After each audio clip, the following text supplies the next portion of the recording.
মজার ব্যাপার হচ্ছে যারা দুনিয়াতে বেশি বেশি চ্যারিটি করে, ডোনেশন করে, মানে দান করে, তারা কিয়ামতের দিন নিজের আমল নামা দেখে নিজেই বিশ্বাস করতে পারবে না। তারা নিজের আমল নামা দেখে বলবে, আল্লাহ এত দান তো করি না, আমি দান করেছি ঠিক আছে, কিন্তু এত তো করি নাই, এটা হয়তো অন্য কারো আমল নামা, আমাকে ভুলে দেয়া হয়েছে। আল্লাহ বলবেন না, এটা তোমারই আমল নামা। কামা ইউরাব্বি আহাদুকুম ফুলুবাহু, সহিহ বুখারীর বর্ণনা। আল্লাহ তাআলা বলেন, গরু যারা পালে, যখন বাছুর হয়, উট যারা পালে আরব দেশে, যখন উটের বাচ্চা হয়, উটের মালিক খুব খুশি হয়, তখন সেই বাচ্চাটাকে খাইয়ে দাইয়ে পেলে পুষে বড় করে।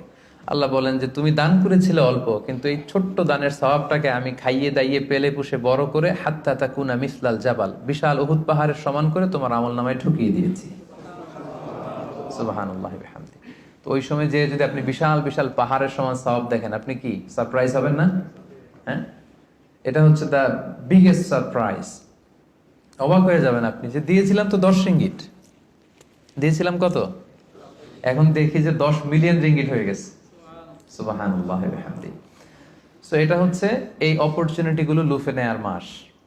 আমরা দেয়ার মাধ্যমে আল্লাহ তাআলার প্রিয় ভাজন হতে পারি। আর দিলে কখনো কমে না, দিলে কখনো কমে না।